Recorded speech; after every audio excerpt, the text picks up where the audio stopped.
Hello again, eIFUApp enthusiasts. In this part of our tutorial series, we'll guide you through the process of sending a document for review. Assuming you've already browsed the documents list and selected the document you want to send, here are the steps. Once you've clicked on a document in draft status, take a moment to review the editable fields. If needed, make any necessary edits. Alternatively, you can click on the top left button that says Send for Review. By clicking Send for Review, the document will be submitted for review.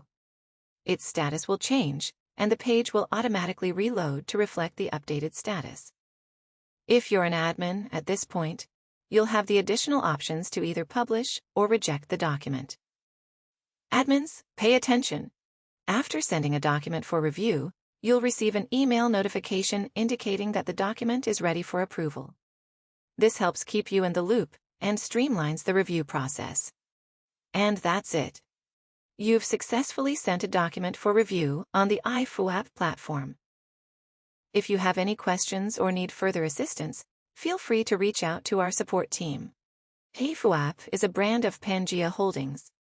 Thank you for watching, and stay tuned for more eIFUApp tutorials. Have a great day.